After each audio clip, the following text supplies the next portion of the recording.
अब एक क्लॉज आ गया कि आपको एक्स्ट्रा जीएसटी देना है, तो फिर वो कौन सा डॉक्यूमेंट होगा? Debit note. तो डेबिट नोट से आपको 1,20,000 होता है, तो 20,000 आपको एक्स्ट्रा जीएसटी देना पड़ेगा, यही होगा ना। और जब आप एक्स्ट्रा जीएसटी दे देंगे तो इसका रिफंड कैसे मिलेगा?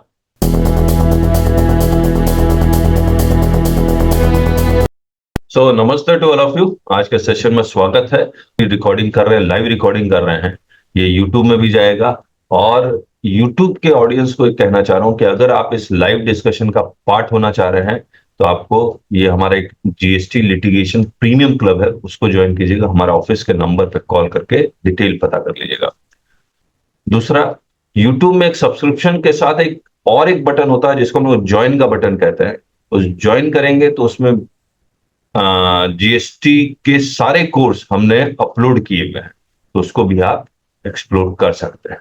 तो जो नए सर्कुलर्स आए हैं वो डिस्कस करते हैं आपके साथ एक एक करके। तो ये 226 नंबर का सर्कुलर है। इसमें हो क्या रहा है कि एक मिनट हो जाए, मुझे निकालना दीजिए। मान लीजिए आपने एक्सपोर्ट ऑफ गुड्स किया, इसका आपको रिफंड मिलेगा या नहीं मिलेगा? Export of goods with payment of tax. कौन सा टैक्स पे करते हैं बताइए? IGST, CGST, SGST? IGST sir.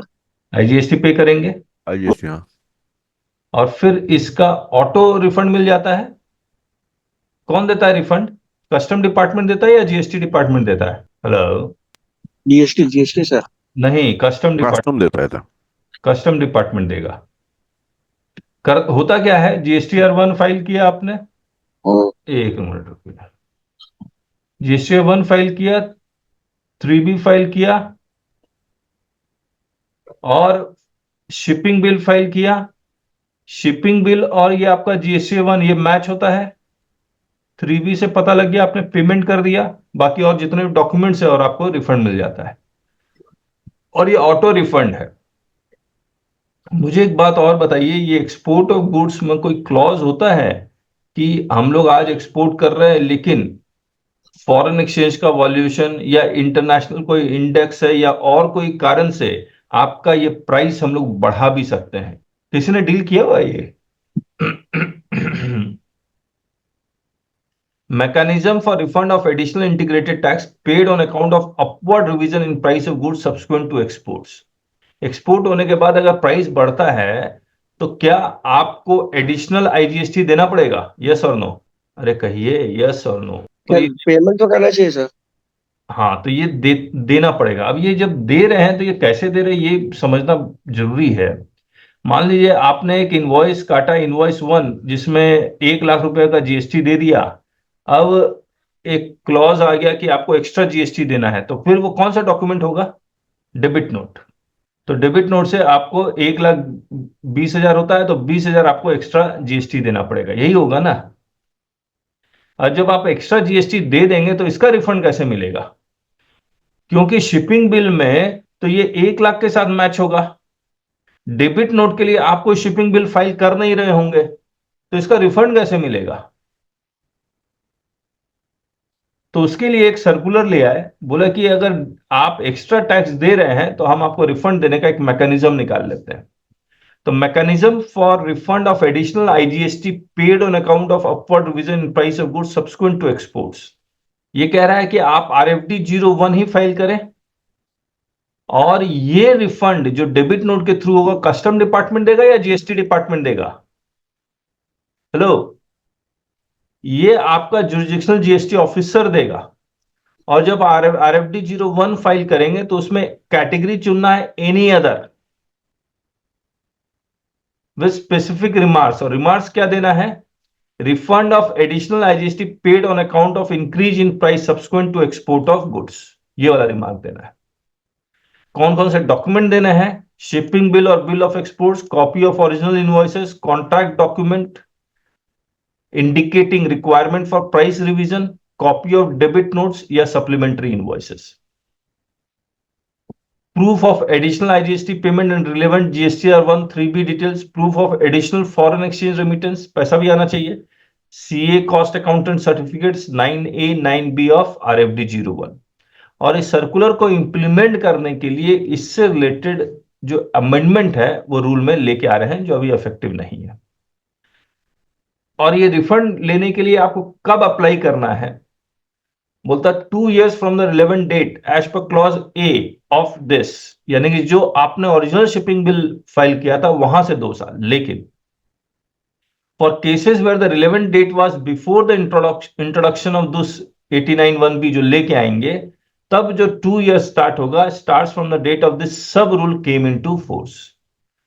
1,000 से कम का है तो आपको रिफंड नहीं मिलेगा। बाकी प्रोसेसिंग ऑफ रिफंड में हमने आपको बता दिया। Verification of export invoice and debit note details in GST R 1। Verification of additional IGST payments in 3B।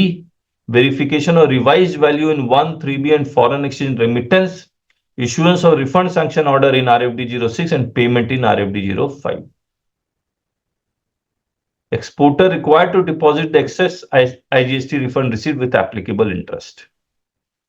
अच्छा, इसमें ये एक बात और है कि अगर प्राइस डाउनवर्ड हो जाएगा तो क्या होगा?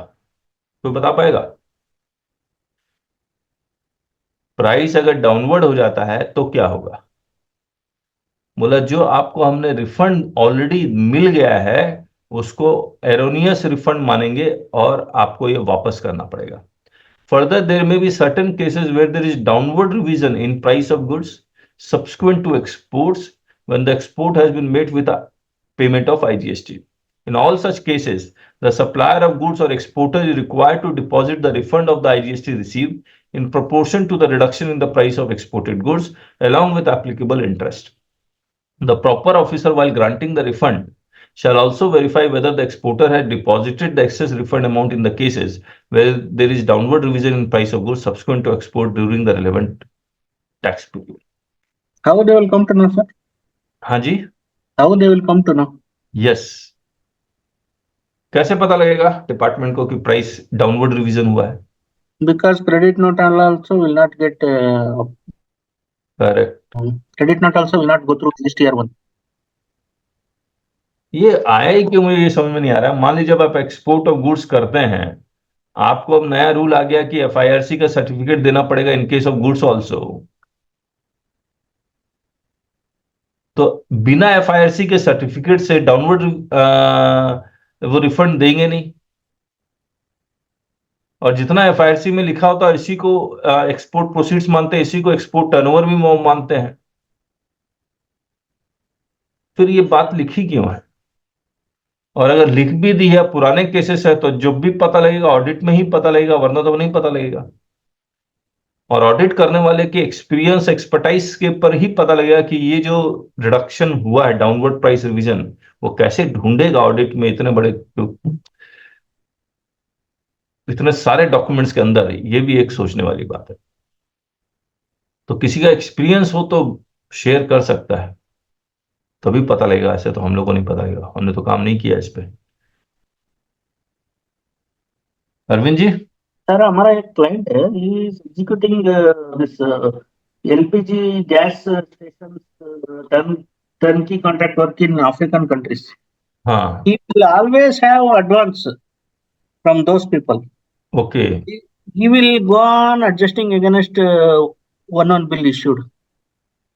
Okay. Ultimately, we have to see entire project. Then only we'll understand. I think there is any downward okay. revision. I have also not encountered situation. हाँ, the contract is for turnkey, suppose 100 crore, हाँ. and he is getting advance 10 crore, 10 crore, and last में मिला सिर्फ 9 करोड़, 1 करोड़ नहीं मिला, because of so many reasons. हाँ, it might be possibility. Sir, and again, it spreads into 3 years, 4 years project. 1 year audit, they will not be able to understand. हाँ हाँ, पूरा मतलब मान लीजिए ये टर्नकी पूरा 3 साल का, तो पूरा 3 साल का ऑडिट करना पड़ेगा, तब पता लगेगा। हाँ. ये बात तो भी practically नहीं होता.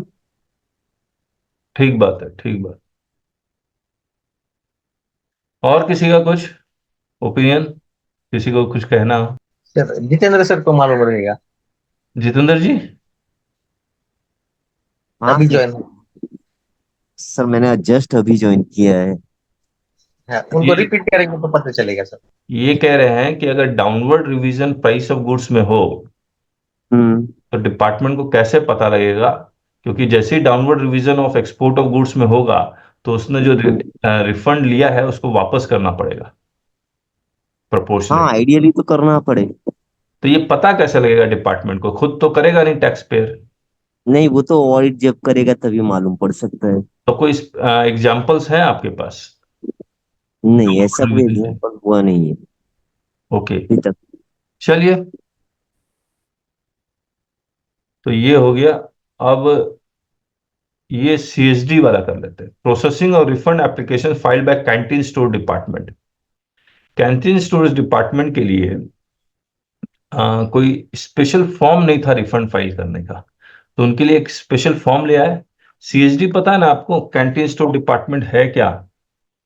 ये डिफेंस के अंडर आते हैं, मिनिस्ट्री ऑफ डिफेंस के अंडर, और ये सर्व करते हैं अपने आर्मी। अब ये कैंटीन स्टोर डिपार्टमेंट मान लीजिए राजस्थान के दूर दराज एकदम रेगिस्तान के अंदर अगर कोई वहां पर आर्मी स्टेशन है, तो लोगों को खाने पीने का सामान कहां से मिलेगा? इन्हीं से मिलेगा। तो कैंटीन स्टोर डिपार्टमेंट को यह कहा गया आपका जितना भी इनवर्ड सप्लाई है उसका 50% हम आपको रिफंड दे देंगे, 50% रिफंड दे देंगे। तो ये रिफंड कैसे, कौन सा फॉर्म? पहले फॉर्म नहीं था, वो RFD 01 पे ही हो रहा था। तो अभी उन्होंने एक फॉर्म ले आया, देखिए मैं पढ़ता हूं। CSD is entitled to claim refund of 50% of applicable taxes on inward supplies। अगर ये कह रहे हैं कि इनवर्ड सप्लाई पे मिलेगा, तो आप बताइए डिपार्टमेंट क्या क्या वेरीफाई करेगा? क्या क्या वेरीफाई करेगा? वन, नहीं 1 3 भी तो बाद में, 2B प्लस इनवॉइसेस प्लस आपने इसको पेमेंट कर दिया है, ये सारा वेरीफाई करेगा और फिर उसका 50% आपको रिफंड देगा। अब ये कह रहा है न्यू फंक्शनलिटी लेके आ गए, available on the common portal for electronic refund application. नया रूल ले आए, नया फॉर्म ले आए जिसका नाम है 10A, filing of application in 10A electronically on the common portal. Jurisdictional central tax या स्टेट टैक्स को अप्लाई कीजिए। Application to be filed once in every quarter, तो कोई क्वार्टर छूट गया तो फिर मल्टीपल क्वार्टर का एक साथ फाइल कर दीजिए। Multiple quarters and financial years can be clubbed in one application. फिर required documents, undertaking stating goods are for supply to unit run canteens or authorized customers। यानी कि जब हम इनवर्ड सप्लाई लिया होगा तो अपना CSD, अपना तो GST नंबर डाला ही डाला होगा, प्लस एक अंडरटेकिंग भी है, declaration that no refund has been claimed earlier against these invoices, और 2 years from the last day of the quarter in which supply was received। Jurisdiction officer कैसे करेगा? Proper officer to process claims similar to RFD 01, GSTN details and return filing status, RFD 10A, 3B, 2B, verification of invoice details with suppliers form 1 and 3B, ensure refund not more than 50% of applicable taxes paid, verification of ITC reversal by CST, manual applications filed before the new functionality to be processed manually, और manual application एक था वही apply होगा, RFD 01A वाला, और ये इसका पूरा लिखा हुआ भी है। तो we completed the circular here. इसमें किसी का कुछ कोई रिफंड प्रोसेस कर रहा है CSD का? चलिए आगे करते हैं।